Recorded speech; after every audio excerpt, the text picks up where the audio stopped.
Look at Sable. How could you not? Austin 316 says I just whipped your ass.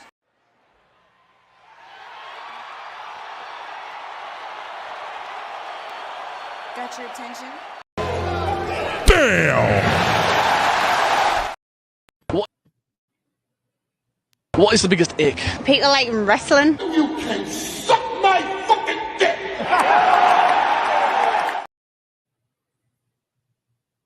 Where the hell's that guy been?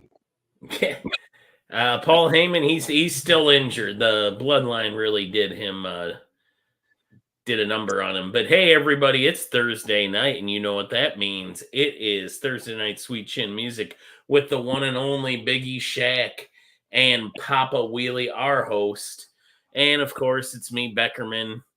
Guys, let's break right into it. We've been gone while we were gone. We had a Vince McMahon Netflix dropped a couple weeks ago, and I wasn't gonna watch it, but Marcus was telling me, my buddy Circumstances is like, oh, I watched it, it blew my mind. Pop kind of told me that he didn't think I was gonna learn too much, and I'm pretty sure he was right. I've watched 4 episodes and I've learned nothing. So far. I will say now, Biggie, have you watched any of it, or have you watched clips? I watched up to 3 and I got bored, and I watched a review on it, and I think Pop's right, because what people are saying is wrestling fans learned nothing. They already knew all the story pretty much. You know what? I was disappointed in episode 1 that we didn't get any of Vince's childhood in the trailer park, because that's always been the Vince McMahon I want to learn more about. He's mentioned in autobiographies and stuff about his relationship with his stepdad and how much he hated him, and the abuse that he was abusive, but that's it. I mean, it's very like a few sentences, and that's all we know until he's 12 years old. He meets his dad at 12. I never knew any of that. Yeah, that's interesting. Yeah.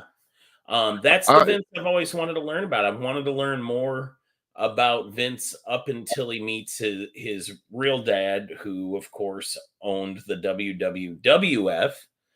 And we didn't really get that story. It gets glossed over. The first episode's name is Junior, which is probably what started pissing Vince off, because he hates being called Junior, because technically he's not a junior. His father, Vincent James McMahon, and Vince is Vincent Kennedy McMahon. So that's interesting. Vince isn't a junior. And supposedly, back in the day, when he was coming up with his dad, the boys would always rib him and call him Vinny Jr., and he hated it. Like it was a rib. See, the earliest thing I knew about Vince was he went to some kind of military school. Is that right? What was that, Big? I thought I saw something about the earliest thing I knew about Vince was he went to a military school. Is that? Yeah, so that's later. That's after he meets his dad. And most of this, the stories we get from Linda and stuff, she met Vince at 16. Up until 12, he has no relationship with his dad. His mom and his dad weren't together for his entire life. And he lived in a trailer park being raised by his stepdad, whose name kind of escapes me. And, some of the people that we would get interviews with, like Ron McMahon, Vince's older brother, is passed away. So maybe it's just kind of lost to time at this point. I don't think we can count on Vince telling the truth about his past. He tries to, the way he tells it, he was kind of a street fighting kid, which from what we've heard in the book, there's a really good book called Ringmaster that's written by the same guy that did the expose on Stan Lee. And in Ringmaster, we see he did a lot. That guy went to Vince's hometown. He went to the area the trailer park was in and did a lot of interviews that people that would have gone to school with him in elementary school, and nobody remembers him being tough and kind of Hell a little no. bit of Yeah. a loner. But I don't know. I'd have just liked to seen I would have liked to seen a story like, oh yeah, Vince McMahon, I used to go fishing with him when we were 8. Like, you just don't get that though. And like the pictures, it's almost like the guy was born a bodybuilder. You know what I mean? Like, that's not. I don't want Vince's version of this. Bleeker just for me. He was lying the whole documentary. Vince doesn't want you to know who he is. But for me, the interesting story would be that beat up kid in the trailer park. That's the story I would like to hear. Well, he comes off as the tiny man syndrome kind to me, because you could tell it when he got older, and he kept getting. You get the history, like he was into steroids, very much so, bodybuilding, always being the big guy and all that shit, wanting to come off as a tough guy, and well, we he all clearly do. wanted to be a wrestler, right? I mean, he never comes out and says it, but he grew up. Well, not grew up, but once he meets his dad, he knows he wants to be involved in wrestling, right? By the time Linda meets him, he wants to be in the wrestling business, and he wants to basically learn all he can from his dad. And they hit it a little later on. His first big hero is Jerry Graham, and then Right. and you can kind of tell, like, Vince, the character of Vince McMahon, or whatever we know as Vince McMahon, is heavily influenced by that lunatic Jerry Graham. Right. Driving the flashy car, strutting around, the idea of being a big city New York guy, when really that's not who Vince is. He wasn't raised in New York City. He wasn't rich. He wasn't raised rich. And that's the fascinating part to me, is that he's crafted this character where I think a lot of people kind of assume he was raised a rich kid, right? Mm-hmm. And he wasn't. And I would love to hear that story. Yeah. Pop, you got something to... I'll give you a chance. We'll kind of try to focus on that first episode. But we get into the... he ran that... God, what was the name of it, too? I just watched it last night. You know what? That arena his dad kind of gave him control of. Yeah, it was Upper New York, right? Mm-hmm. Another thing, Becker, that they didn't mention, dude, was that WrestleMania wasn't his first venture into, like, helping pay financially for a big extravaganza, because he was part of the whole Evel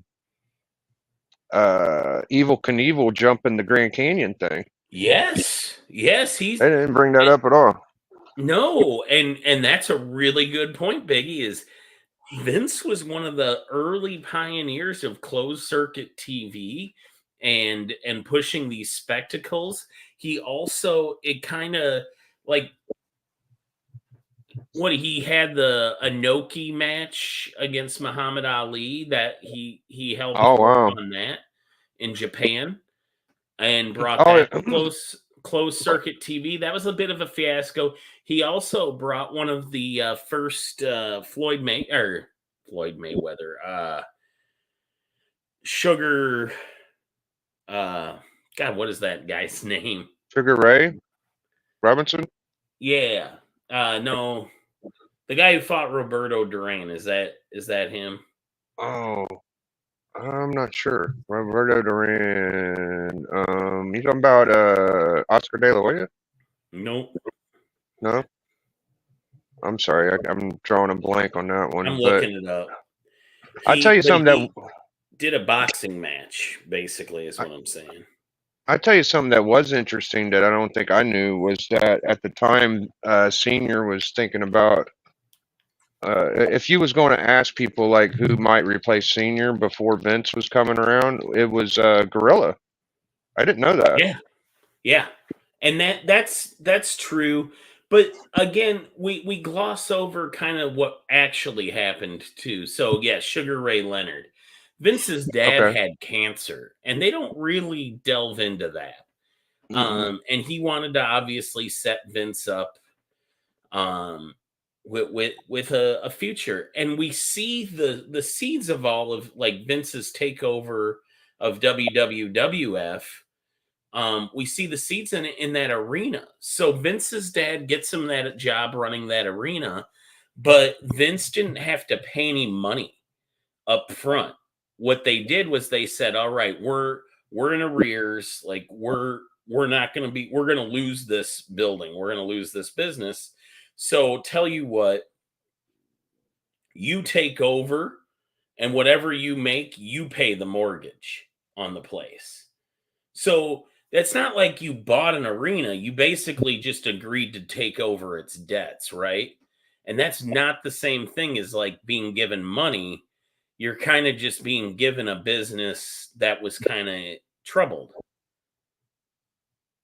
Yeah, it wasn't Tommy Hearns. It was Sugar Ray Leonard. And thank you to Bleecker for jogging my memory. Hey, Collecto6. Thanks for stopping in. And then we see in the takeover of his dad's business, we see Vince again. It's not like his dad gave him the company. He had him pay him out of the profits it was making. And look at some of the buildings they had exclusive rights to run. Madison Square Garden was alone, and Boston, the Boston and New York territories were going to pay for what the business was going to cost him. It's not like he took over a failing business. No, yeah, it was definitely the main deal.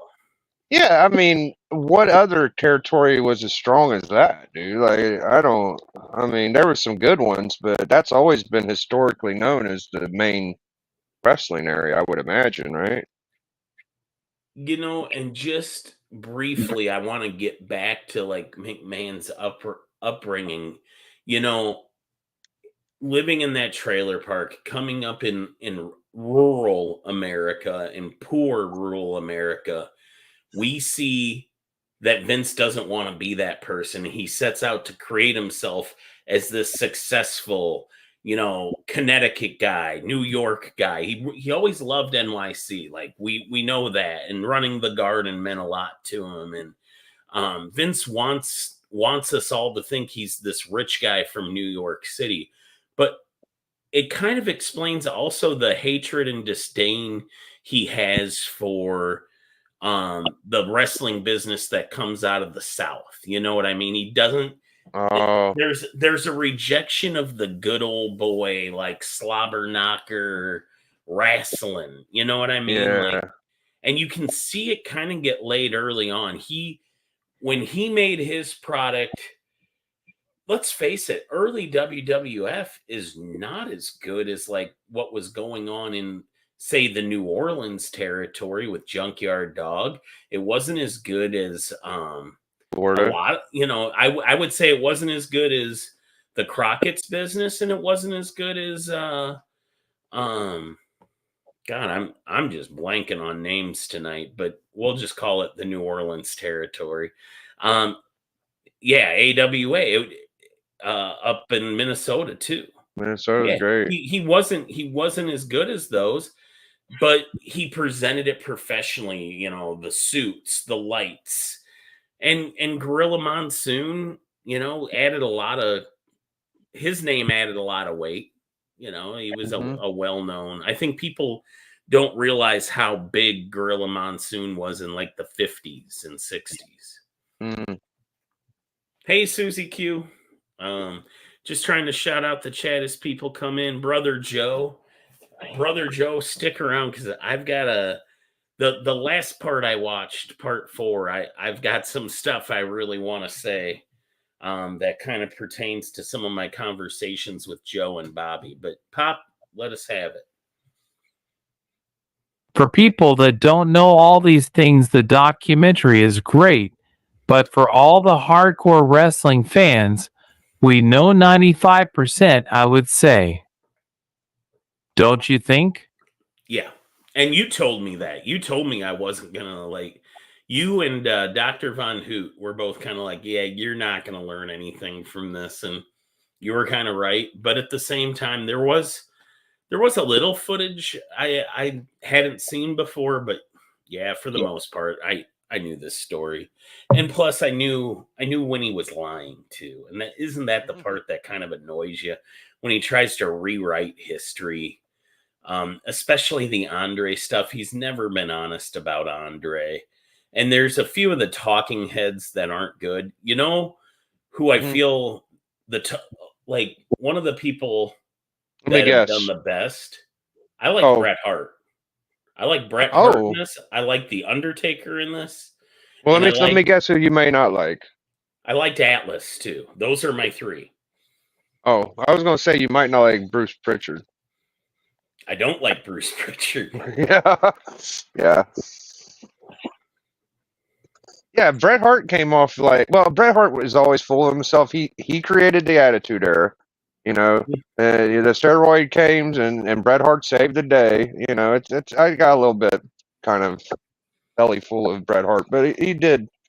I mean, I like the fact that he punched Vince in the face. That's a good thing, but you know, good for Bret. He was kind of the small guy that brought us back down to earth at one point. I'll give him that. You know what? I'm just going to skip ahead to a part that did piss me off. Vince, and I knew he was going to piss me off in this part, but Vince talking about Owen and that night in Kansas City. Oh. And I've talked to Brother Joe and I've talked to Bobby, and I know, and I've talked to other people at the local wrestling shows that, you know, the older wrestling fans that were there that night. And it is absolute crap to say that the people in the building didn't know what had happened. They absolutely knew what had happened. And to push that narrative like, oh, we owed it to that crowd, you know, who didn't see it happen. They knew. They knew what happened. And we all know, you know, in hindsight, the right thing absolutely was to shut the show down that night. And Vince didn't do it because of Vince, you know, being Vince. He's, you know, for all he says, Vince McMahon, you know, the character of Mr. McMahon, the guy's a jerk. And and he valued his business over the life of his performer.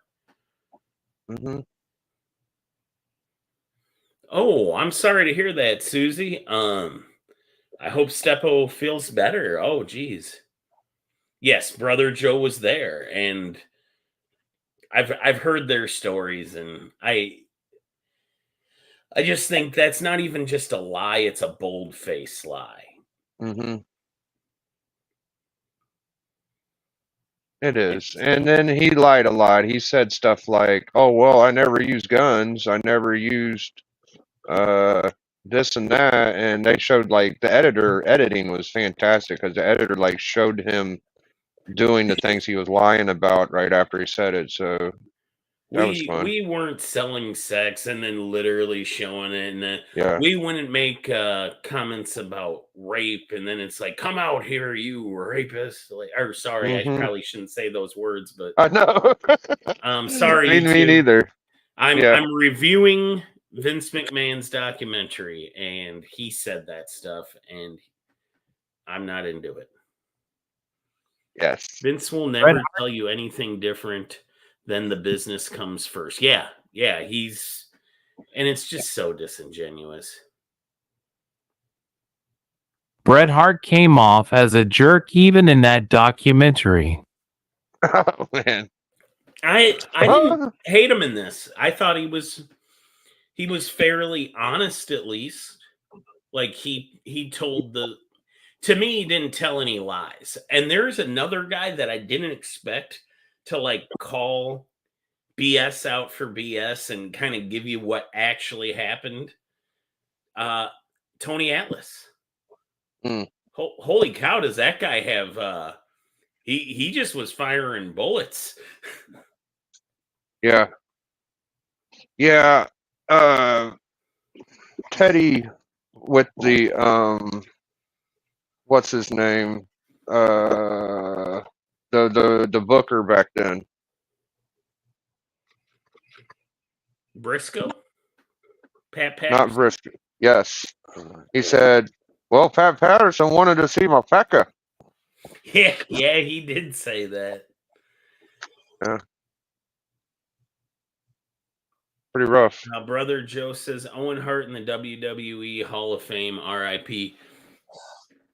Yeah, and you just gotta he signed that deal with Vince to stay after Brett left. They bumped his pay from $250,000 to $400,000. Owen only thought he had a few more years left in wrestling, then he was going to go back to Canada and join a fire department or something like that was his plans, I believe. And it was a tragedy what happened, but again, I just hate Shawn Michaels of that era because he did everything he could to bury Owen, and Triple H did too. That whole, remember when he called him a nugget that wouldn't flush, and they wouldn't work with him. They were mean to him, and they locked him out, and he got stuck in that stupid blue blazer gimmick. And what happened in Kansas City. Yeah. I was watching a Punk documentary, and he's a big fan of Owen. Yes, he is. Yeah. Owen was great. I don't know. Bret Hart knew how to work the crowd, but athletic ability, Owen ran circles around him, I think. As far as his gimmicks go, I liked the Black Heart, Owen Hart, or the Black Heart. And I liked the Rocket, Owen the Rocket Hart when he was part of the tag team. Unfortunately, his single career didn't get the push it needed, and he would do shit like he would do shit like walk the rope like Taker and then like bounce off of it and flip it. Bro, he was doing shit that was way tougher than a lot of those guys could do. I thought the Undertaker, speaking of the Undertaker, I thought he was good in this too. I get it, Bleeker, and normally I'm with you on that. I think Brett comes off bitter too. I've said that on this show. But in this scenario where he's talking about historic stuff, he's one of the few people on this thing that aren't buying into the Vince, the Vince version, the WWE version of history. And he's like, nah, that's not true. Or like, there's like 4 guys telling the truth in this thing, and he's one of them. So I appreciate him in this. Yeah, I'm with you, Becker. I think that he's came off more obnoxious than other ones. He does seem to be a little more together in this one, I think. Besides the whole, I saved and I did the Attitude Era myself and shit. But the rest of it was pretty good. Hey, what's up, Vogs? Thanks for joining us. We're talking about the Vince McMahon documentary. I do want to go back a little earlier because I feel like we skipped a lot of stuff to get to that Hart stuff. Oh, here we go. I'm going to get shit for that, but I'm still one of those people that thinks Owen would have wanted the show to go on. It's hard to tell, Pop. Hard to tell. I don't know. I would guess if Brett went. It did. What do you think that if Brett was in Owen's spot, that Brett would have wanted it to go on? Yeah. Okay. I mean Owen. I'm sorry, I got mixed up. But yeah, it's interesting you say that. I'm not going to hate you for saying it. No. Yeah, maybe so. I don't know. I don't like Vince's reason for it. That's obviously BS. His whole narrative where he said, well, because his voice is like pure gravel now. He's like, the people there, they didn't see it happen because the house lights were down, and we owed it to them to give them a show because they didn't know what had happened. They knew what happened. Come on. It was a misdirection thing too, Becker, because he was less worried about the house show and more worried about the pay-per-view buys, I would think. Ding, ding, ding. Exactly. Hey to Cali Comics, who just showed up too. So let's go back to the first WrestleMania, the second WrestleMania. These were again. I'll watch these clips all the time, especially the Yeah, don't forget the third one. is which one's in which one's the big one, the one that The third. like sold out. Yeah, WrestleMania 3, which is like one of the best pay-per-views of all time. Yeah, it was huge. That was the one he hung his hat on. If I don't know if he didn't do anything else, WrestleMania 3 was the thing that he pointed at for his biggest success. I think. Did Wendy Richter come off a little naive to anybody else? Or maybe disingenuous almost? I don't want to... I'm not against her at all, but that whole... she's like, oh, well, Cyndi Lauper called me. I don't know if that's true. Like, come on, Wendy. And the not knowing that it was Moolah under the mask. Come on. You were trained by Moolah and you didn't recognize that ass. Come on. Nobody who watched Moolah wrestle over 50 years would have mistaken who that person was. Oh, Why? Lord. What was that?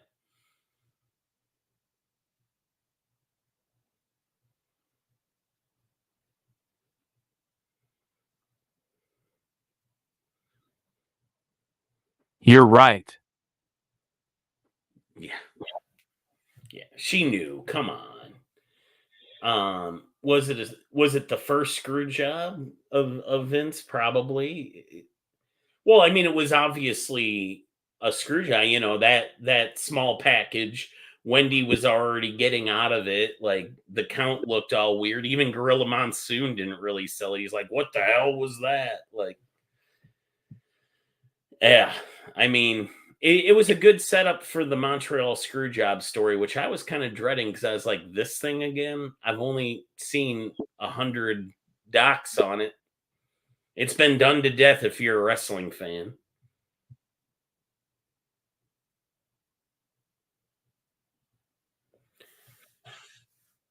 Okay, Brother Joe says, I have many stories of meeting Owen Hart, but the last word that night was the show must go on. Okay. I don't want to get bogged down in should they have or shouldn't they have. I personally think it shouldn't have gone on, but that's fine. It did happen and whatever. Like, it's over 20 years ago at this point. My thing was I just didn't like Vince's version of the story that he did it for the people of Kansas City. Like, I've talked to too many people here that were in the building that night, yourself included, Brother Joe, and you guys all knew that it had happened. There was no like, you weren't in the dark about it. Yeah. It was a screwed up thing.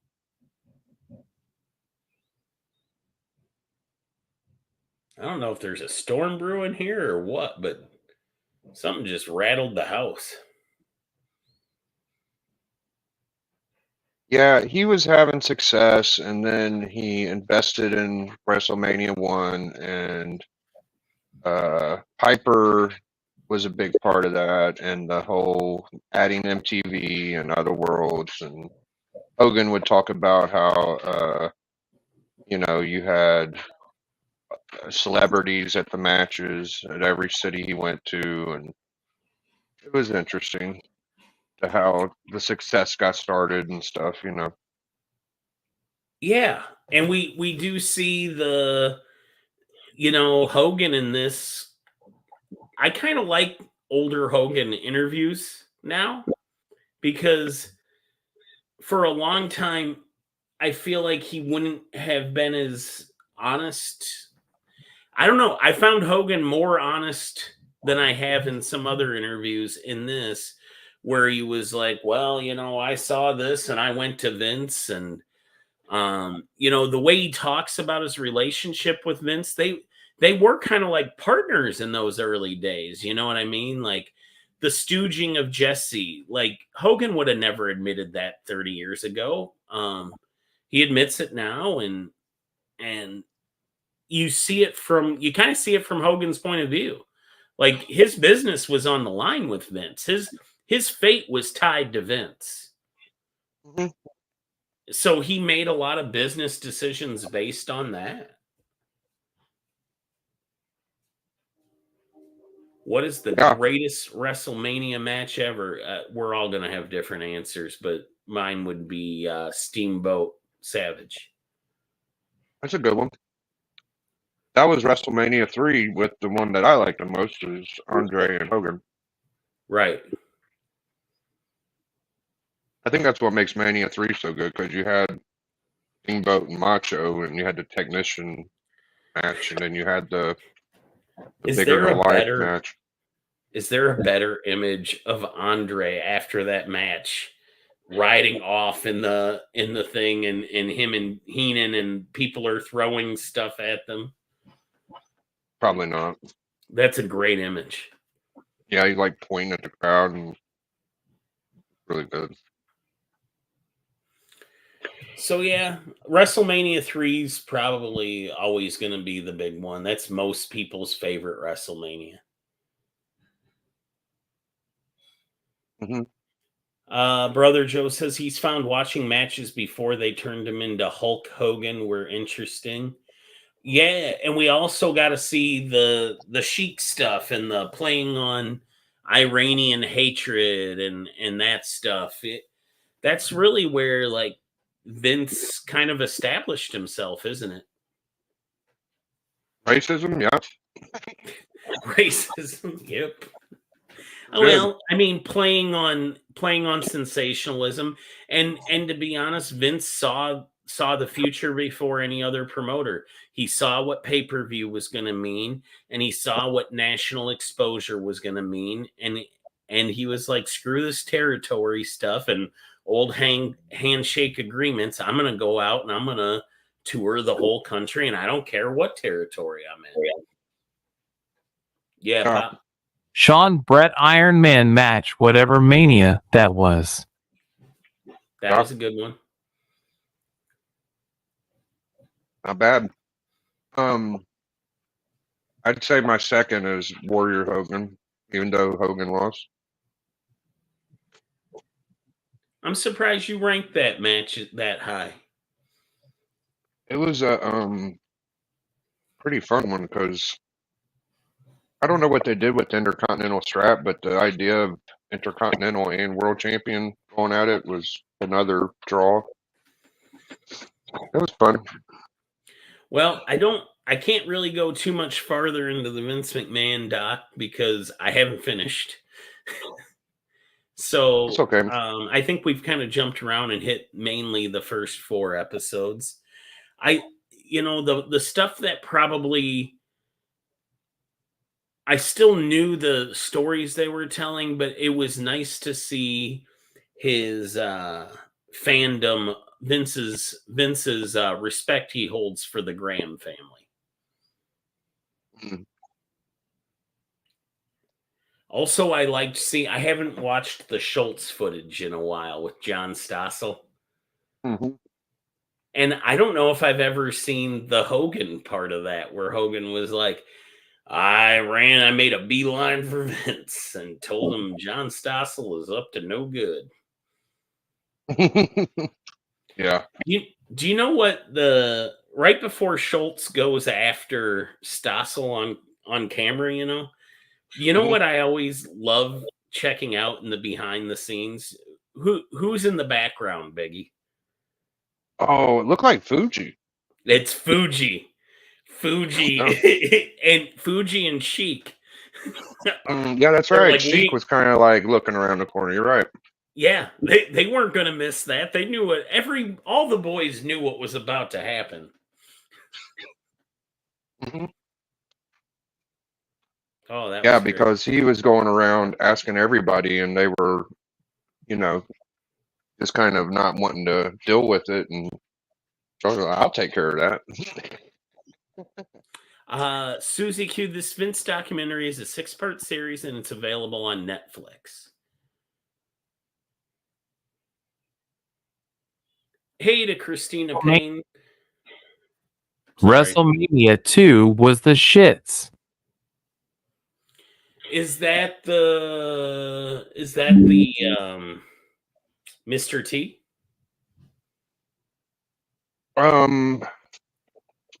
No, that was one.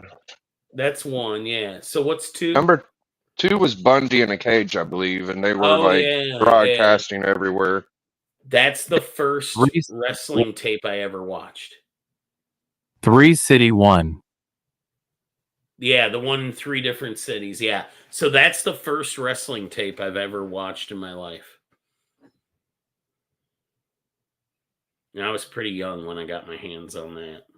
Yeah, 1 was a success, 2 was a bit of a letdown, and then 3 was the gusto. That was like they say 97,000, but it's more like 80 or something. More like 78,000, but yeah. Right. Still, it was impressive when you see the pictures from that show. Like, holy shit! Yeah. Anything else you guys want to say? If you cover anything from episode 5 or 6, I'm useless. I got nothing. All right, well, let's talk wrestling this week. I did watch Raw. Oh. AEW WB partnership, what do you think? Oh, the AEW HBO Max partnership? Yeah. I think it's a big move for him. It was one we've talked about months ago, and I look forward to seeing more shows that like the one I saw last night. I'll say that last night was the best AEW show I've seen in a very long time. Yeah, I haven't watched a match, so it must have been pretty good. That's what I was thinking of, Callie. Mr. T and Rowdy.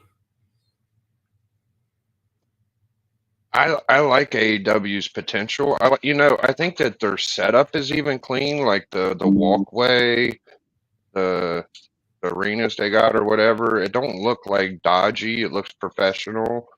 It's just that they don't know how you feel. They don't know how to put a damn match together. That's fine. I mean, you can't deny that it don't look clean. It looks clean. It's just the in-ring work is trash. Like, it's just not good.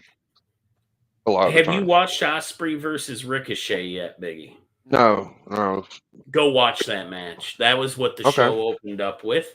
And, I mean, you can tell they worked it out beforehand. There were some spots where it's like, oh, this is really choreographed, but for pure athleticism, it's a great match. And they have a history on the indies.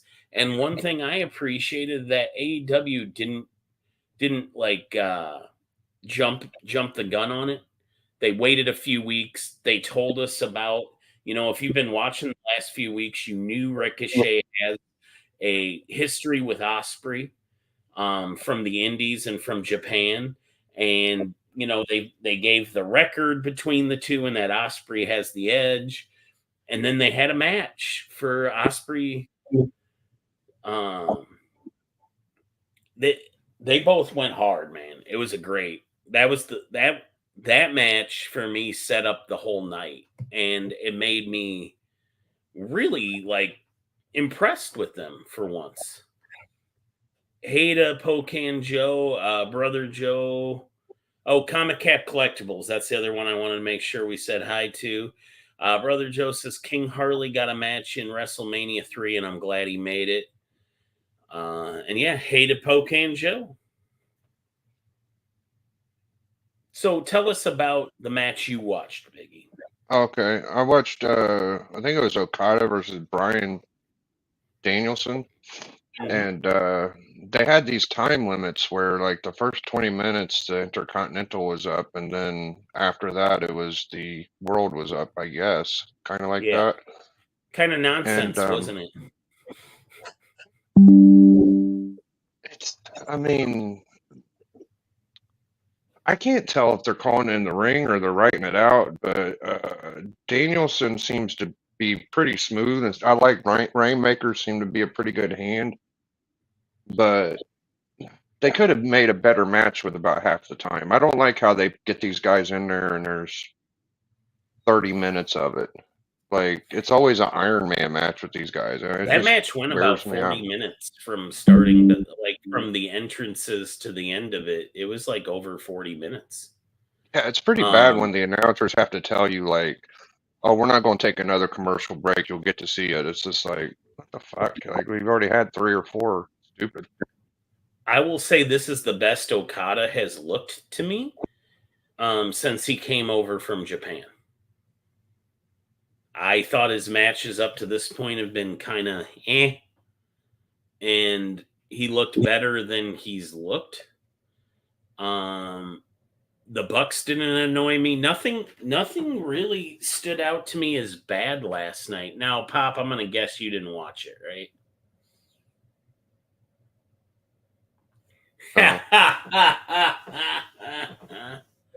Well, you know, your AEW hatred aside, and Pop, you know me, I'm not making excuses for him. I've said when the product is bad, but last night was good. And if you have a chance, you should go back, watch the Osprey Ricochet match. It might be a little too high spotty for you, but anybody watching this that's the nice thing about AEW is they put their matches on YouTube. So you can go watch Will Ospreay versus Ricochet, and if you don't appreciate that athleticism, I don't think modern wrestling is for you. Like, I heard a rumor that WWE's got a lawsuit about the whole yes thing. yes. Pun intended, but yes. How in the fuck do you sue about a yes word? Like, Okay, so they had a gentleman's agreement that neither party was going to use it, right? So Danielson came up with it, but he came up with it while he was under contract with WWE. So like all their trademarks, they owned it. Then they let the trademark lapse, and he filed a petition to take over the trademark because it had lapsed. And then WWE came in and said, "How dare you, sir?" and threatened litigation, and he dropped his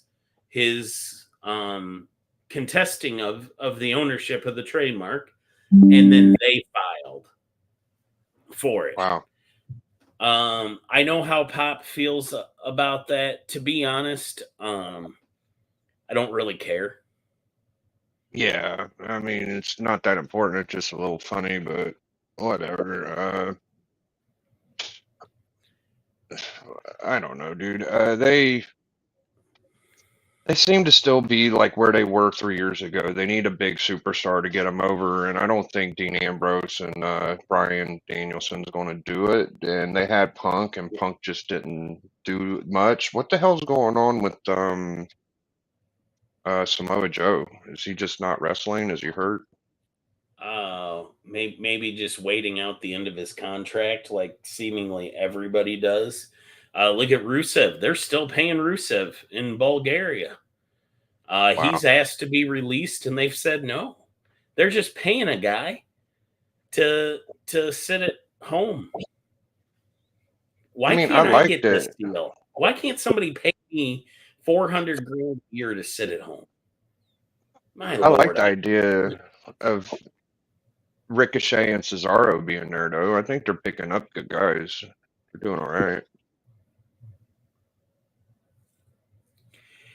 Papa Wheelie says Shane O'Mac isn't going to save their asses either. I did see. We now have MVP over there, and we've got Shelton Benjamin on AEW as well. We'll see what they're doing. I think, Shelton Benjamin's got to be on the last few years of his career. MVP is kind of semi-retired, right? He's more in a manager role at this point. Obviously, if it's not setting up Shane McMahon, I don't know what the purpose of it is. I got to imagine Shane's on his way, right? That's what they've been saying for a couple of months now, yeah. Yeah. Which ain't gonna blow my mind. Like, okay. Yes, this was their 5th anniversary show, Brother Joe. And it was good. Go watch the YouTube clips, folks. Don't take my word for it. The other thing is, Biggie, I'm not a big video game guy, but I like Assassin's Creed, and I really like that Will Ospreay does all of the little homages to Assassin's Creed, like his ring setup, the tattoo on his arm. I think it's cool. No, Yeah, cool, it was their fifth year of Dynamite anniversary was last night. Yes, Mr. Pop. Talent is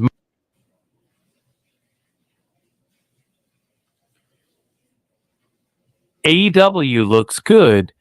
Talent is mostly good, but needs mature stories. And again, stop standing on ex-WWE talent. Yeah. I mean, there's something to be said for that. They should probably lean a little more heavily on the guys that they've developed, but they haven't done a great job of that. So that's why they don't. And hey to Nora, hey to your dog, I see in the background.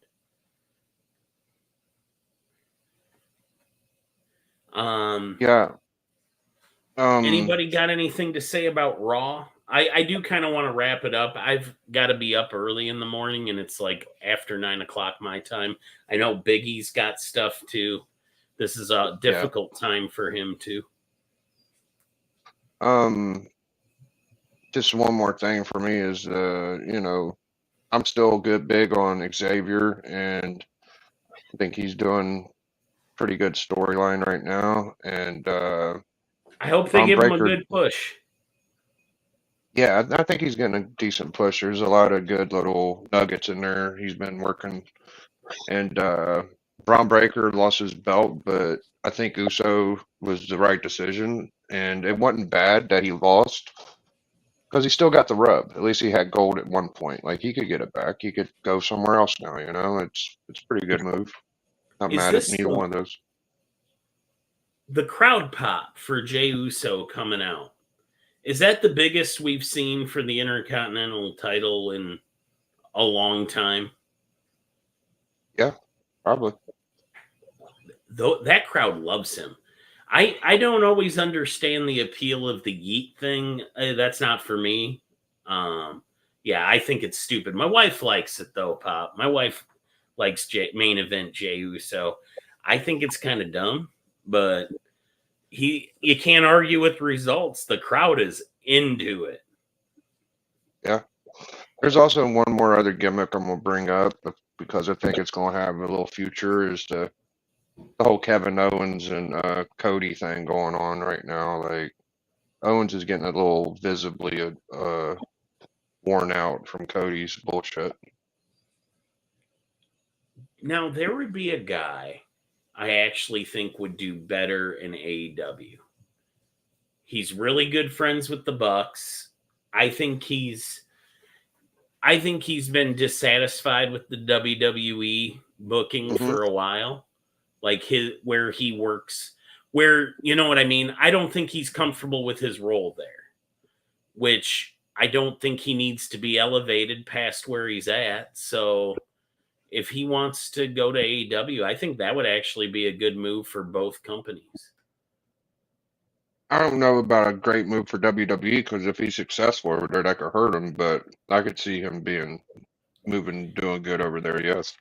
Yeah, but he's not really doing a lot for their business. You know what I mean? He's not as good a fit for WWE as he is for let's be honest, the guys in AEW are smaller and he'll look better there. Mm-hmm. Yeah, yeah. He needs to be winning to get over, I think. So it would be good. Yeah. No, I think it would work out for both parties, and the fact that he's really good friends with the young bucks who are EVPs there isn't going to hurt him, you know. No, not at all. That's all I wanted to bring up before we got out of here. That's pretty good. Owens would get lost just like other WWE talent that goes there. Brother Joe would like to talk about the women sometime. Well, we can do that. I don't follow women's wrestling as much as I should, I'll be honest. Joe, Biggie and I have had this conversation. We both kind of feel the same way. It's just not, I'm not against it.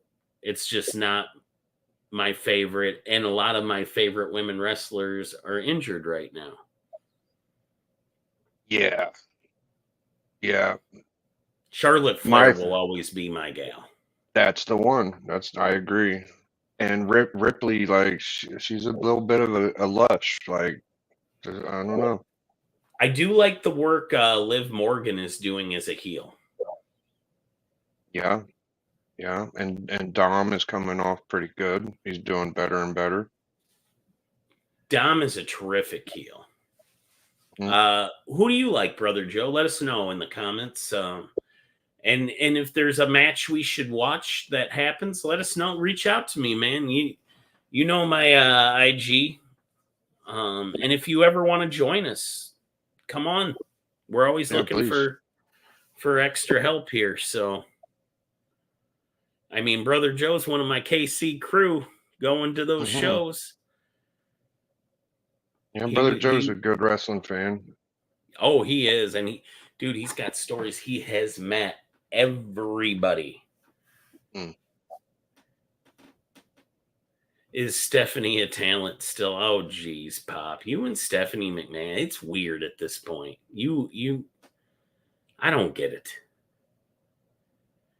But anyway, Pop, let's wrap it up.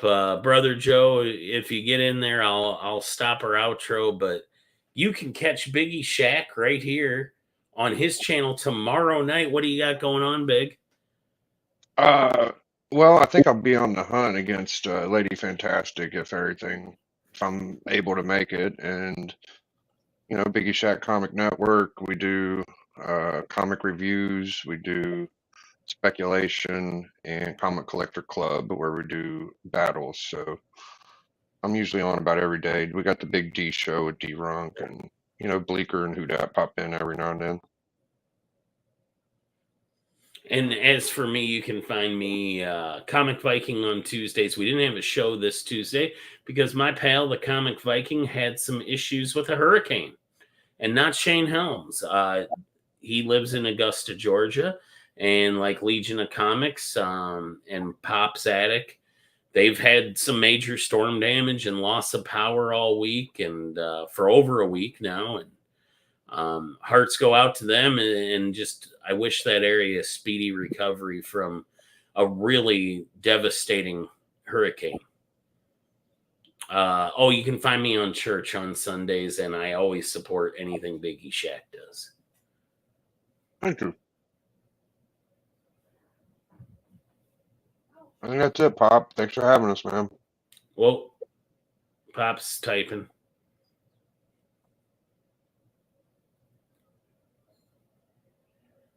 Probably something about Stephanie. He does have a thing for her, doesn't he? I like brunettes. I can't lie. I'll be on the hunt and Church also. Well, there you have it, folks. So the hunt sounds like it might actually be a good one to be in. I'll have to show up if I'm awake. Yeah. All right, everybody. Thanks for everybody in the chat. Have a good night, y'all.